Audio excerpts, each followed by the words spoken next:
The United Kingdom is a nation located in the British Isles, made up of England, Scotland, Wales and Northern Ireland.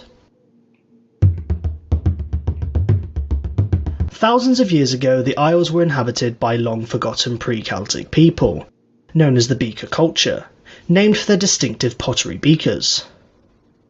Little is known of them, but it has been suggested that these people laid the foundations for the mysterious Stonehenge, a series of heavy standing stones which were transported from 150 miles away and arranged to form a calendar, marking the days of the summer and winter solstice. Wow.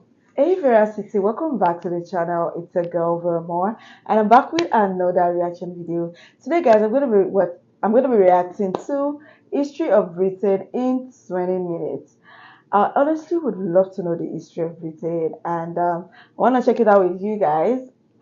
But before we get started, we have some amazing people watching us for the first time. If you're new to the channel, I am Vera. I do reaction videos. If this is something that you love, one of them Veracity. Hit the subscribe button below, turn on the post notification bell so you can also be the first person to know whenever any video drops. And that's, guys, let's go. Over time, waves of Celtic-speaking people arrived from the European continent, who soon came to form the Brittonic, Gaelic and Pictish people. These people were not a unified people, but were rather many tribes who shared a similar pagan religion, language and culture. Wow. The Romans invaded, conquering what's now England and Wales, but failed to conquer the Pictish tribes to the north. The Romans launched several campaigns into this land they called Caledonia. However, their fortifications were soon overrun and abandoned, and they retreated to Hadrian's Wall. Wow. Their conquered lands were incorporated into the Roman Empire, becoming the province of Britannia. They brought Roman customs and laws, improved infrastructure and connected many towns and cities with Roman roads. When the Romans left, there was a great migration of Germanic tribes. These were the Jutes, Angles and Saxons, with their language Old English. Their settlement pushed many Britons to areas in Wales, Brittany and a kingdom known as Dumnonia, while Scotland eventually evolved into 4 kingdoms. The smallest of these were the Scots, who were originally from Ireland, the Britons of Strathclyde, the Anglo-Saxon kingdom of Bernicia and the Picts of Alba. Wow. For unknown reasons, the Jutes disappeared from history, but the Angles and Saxons eventually formed 7 kingdoms. Wessex, Sussex, Kent, Essex, East Anglia, Mercia and Bernicia became Northumbria. After the collapse of Dumnonia, the remaining territory of Cornwall fought against the powerful kingdom of Wessex. Cornwall eventually fell under the control of Wessex, but it managed to keep its own culture. Wales at this point was also made up of several separate kingdoms, the largest being Gwynedd in the north, Powys in the east and Dyfed to the south.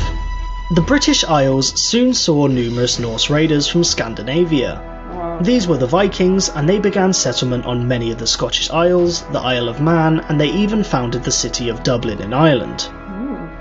The Scots and the Picts then decided to unite under Kenneth MacAlpine to form the Kingdom of Alba. The Kingdom of Alba grew strong over the years, and eventually Strathclyde was brought into the fold. Meanwhile, Danish Vikings arrived in the Anglo-Saxon kingdoms for conquest. After fighting the King of Wessex, Alfred the Great, the Danelaw was formed, a land where the laws of the Danes held influence over the Anglo-Saxons, controlling the region and its affairs. The Anglo-Saxons eventually defeated the last Viking king of York, Eric Bloodaxe, and Athelstan became the first king of the English. Although, the newly formed Kingdom of Denmark would conquer England and even found a short-lived Danish dynasty under Canute. The Norsemen had a dramatic in the Isles, so it's no wonder some words in the English language have Norse origin. After defeating formidable sea raiders from Ireland, the Western Isles, Scandinavia and Anglo-Saxon forces from Mercia, Griffith ap Llywelyn subdued his rivals in southwest Wales. Llywelyn became the only Welsh king ever to rule over the entire territory of Wales. He was defeated by the English Earl Harold Godwinson and killed by his own men, leading to the Welsh kingdoms splitting apart once more. At the death of Edward the Confessor, there Wait, he was killed by his own men. Wow. That's actually so sad.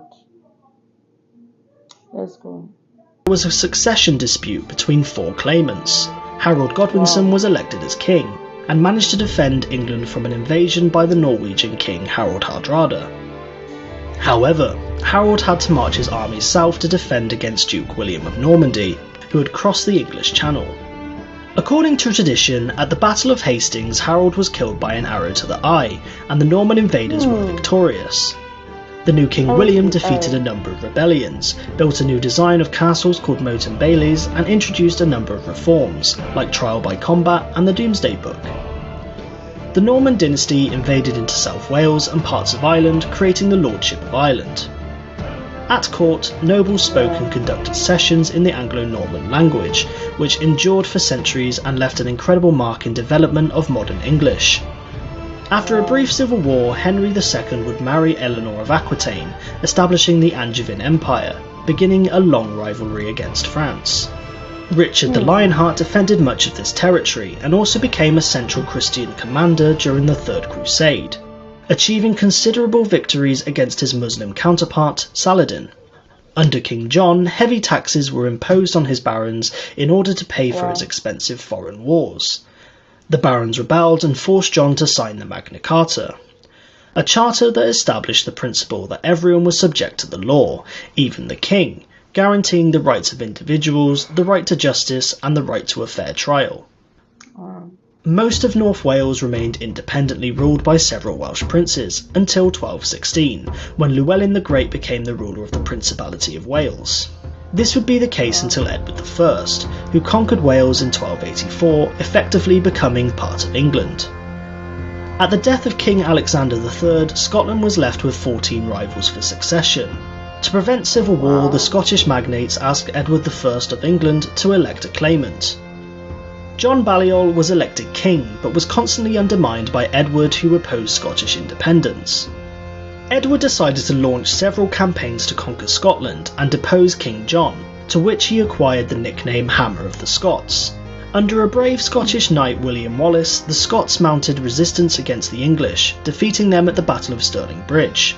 Edward marched north in person and defeated Wallace in battle, but Wallace managed to escape. He was later captured and executed, but his efforts allowed Robert the Bruce to rise up and defeat the English, securing Scottish independence. When the King of France died without an heir, Edward III was technically eligible to the crown, through his mother.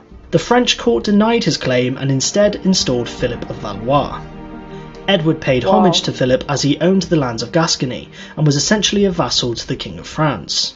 Due to disagreements, Edward reasserted his claim to the throne and invaded France, beginning the 100 Years' War.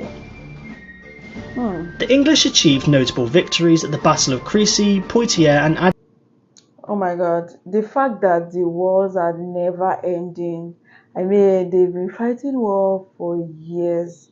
As one is ending, another one is beginning. Like, there's no rest at all. The war goes on from generation to generation. Wow. Let's go on. Agincourt, thanks to the technical superiority of the longbow, but was unable to conquer the French with the appearance of Joan of Arc, who lifted the French spirit and turned the tide of the war. Upon the death of Edward III, an entire generation was skipped in the line of succession, which prompted bitter rivalry between several claimants. Most notably were the houses of York and Lancaster. Tensions were high until a bloody age of warfare erupted between these two factions in the Wars of the Roses. It's so in-depth and complicated this period will likely become a video of its own. The wars ended with the arrival of the Tudor dynasty, Henry VIII wanting a divorce split with the church creating his own Church of England. This ultimately led to a series of religious differences between future English monarchs.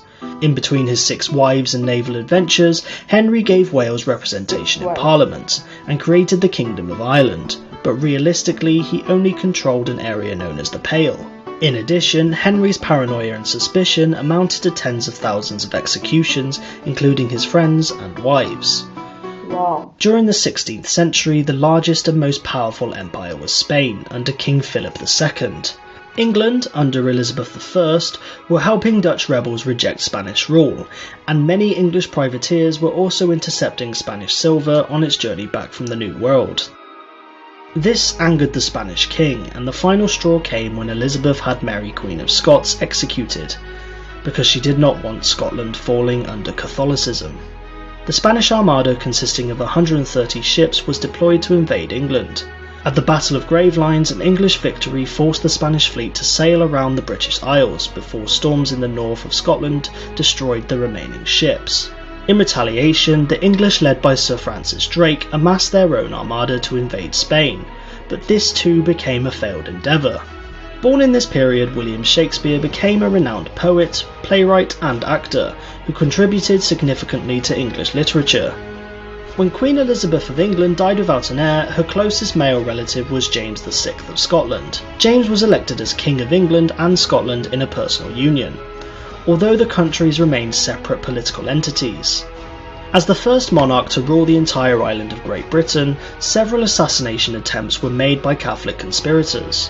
One such assassination attempt was the gunpowder plot by Guy Fawkes, who tried to blow up Parliament. After a failed colony known as Roanoke, England established a successful colony known as Jamestown, which would eventually evolve into the 13 colonies.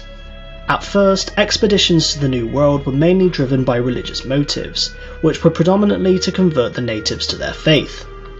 But colonies became more profitable, as demand for New World crops like tobacco and sugar increased.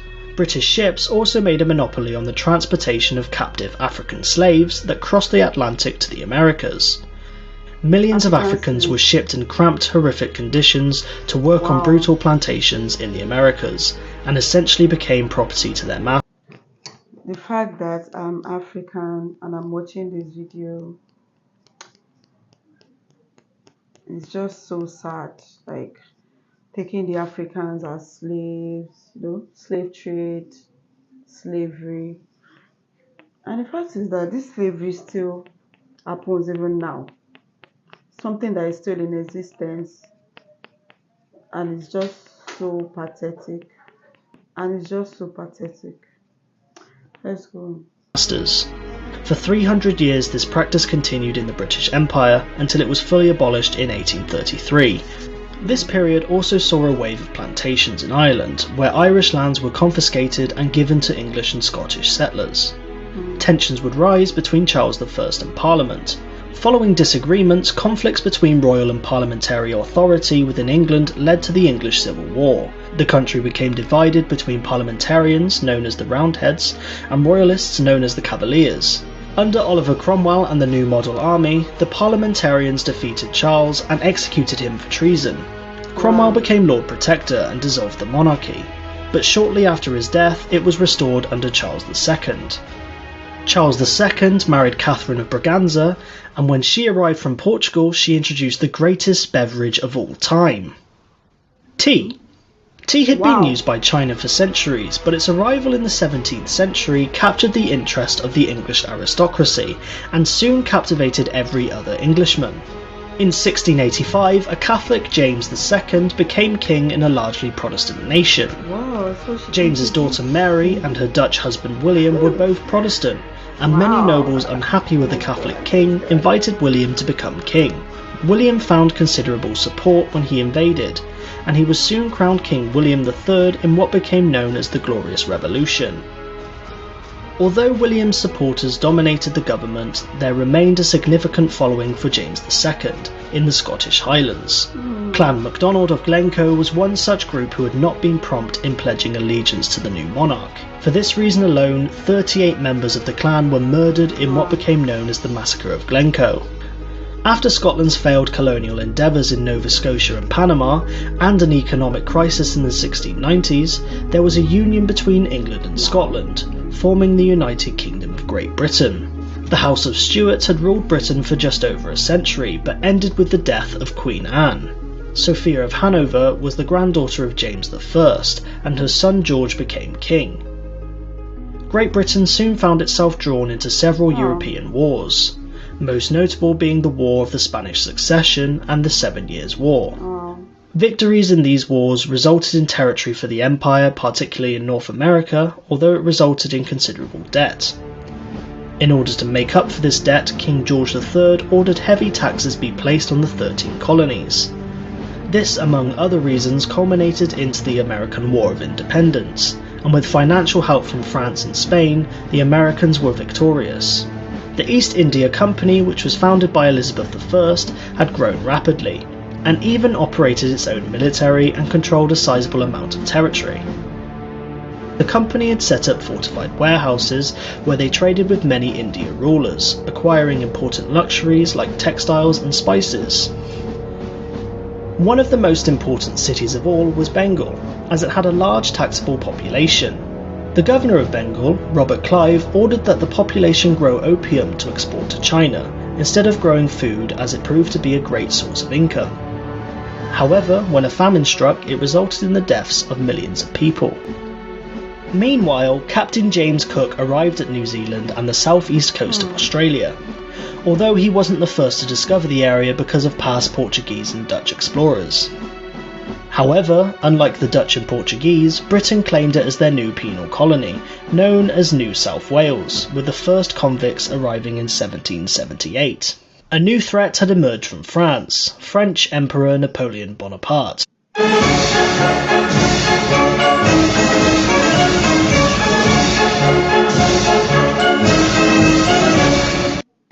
Napoleon had come to dominate most of Europe, but Britain's advantage was that she was an island, and the Royal Navy had become a major force at sea.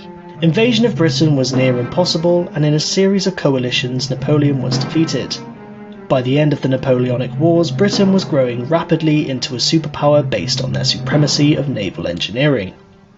Furthermore, in Ireland the Great Famine struck, a disease killing potato plants. Ireland, which had merged with Britain, relied heavily on this crop for food, but the British government forced Ireland to export what little food they had to other areas. Without any aid or food, Ireland's population plummeted by half due to starvation and emigration to countries like the United States. Things weren't looking so great in India either, as India was rebelling against company rule. The East India Company had employed many Indian soldiers known as sepoys, who were under the command of British soldiers. These sepoys grew increasingly unhappy, and a revolt soon occurred, yet it quickly failed due to a lack of unity between Indians.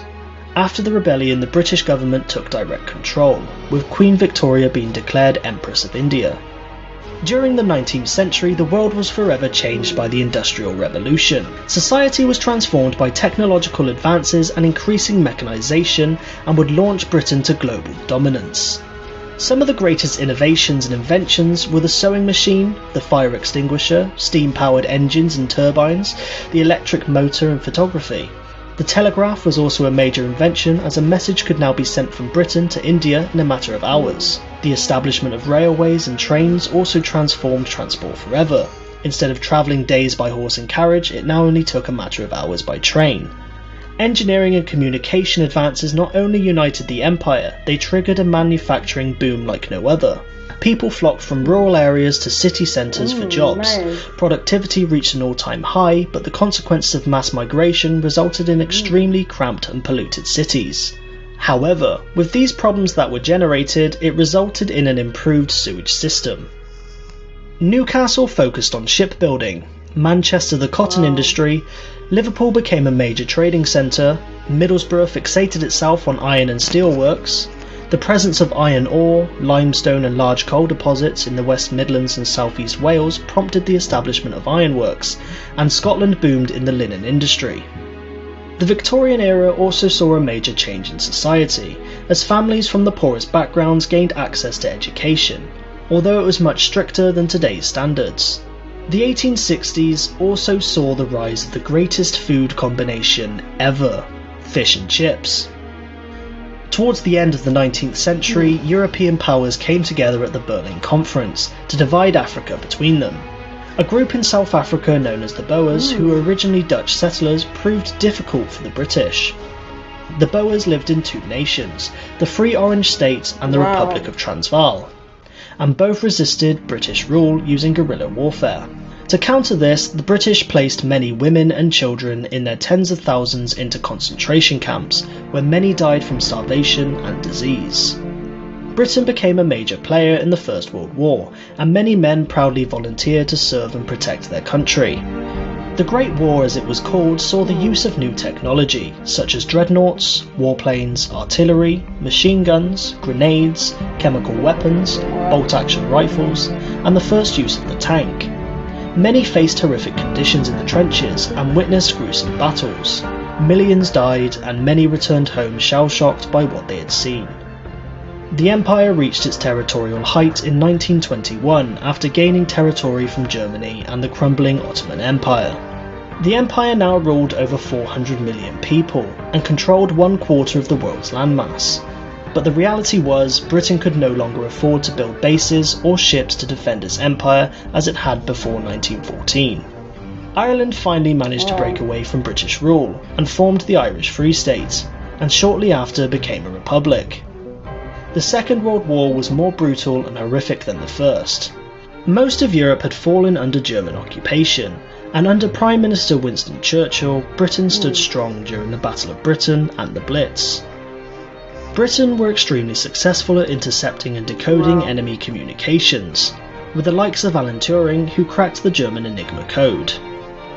The war ended with an Allied victory, but many nations within the Empire felt a desire for independence, and it was clear the Empire was about to break. India was one such nation who were ready to declare their independence.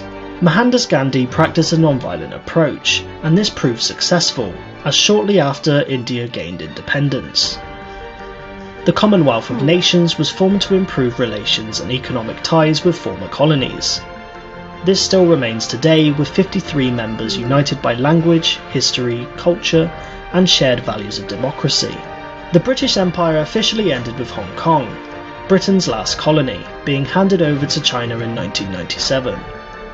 The Empire committed many atrocities on many different people, imposing their culture and civilization while often wiping out native ones. On the other hand, this brought about globalization and the uniting of the modern world. And without such innovations and industrialization, the world might have been a very different place. The United Kingdom suffered a small economic recession in 2008, but has since recovered. It is a multicultural society, with each region retaining a presence of its history and culture. If you ever visit, look out for the Welsh cake, the haggis, the whiskey, the Chelsea bun, the parmo, the Cumberland sausage, the Yorkshire pudding, or the Cornish pasty. The UK remains a member of NATO, United Nations and the World Trade Organization, and uses the pound currency. In 2016, a referendum resulted in 51.9% of voters in favour to leave the European Union, although the countries within the United Kingdom became divided on the matter, leading to the many questions of its future unity. Wow, the history of Britain in 20 minutes. History of Britain. Okay. So I love the greatest beverage of all time, which is tea. And the greatest food combination, fish and fish and fries, right? That's nice. So one thing I just noticed is the fact that the war has always been consistent. Like there's always war, war, war, war, war. They went here, they fought war, they left, they went to another place, and I can see their strength. The fact that I can see their strength, and on the slave trade issue, uh, Africans are slave trade, it must have been really terrible. So I like the fact that the British, they they like always came together no matter the war, no matter the war, even when they split, they still like come together. So that's really amazing. But the wars, it's just crazy. And the fact that even till now, there are still wars going on. When will these wars ever end? Hmm, it's pathetic. What are your thoughts? What do you guys think about this video? Drop a comment down below. I totally enjoyed this. If you enjoyed this video as much as I did, give it a huge thumbs up and please share this video. And if you're new to the channel, join Vera City. Please subscribe button below, turn on the post notification bell so I can always be the first person to know whenever a new video drops. And that's guys, I'll see you in my next video. Bye bye.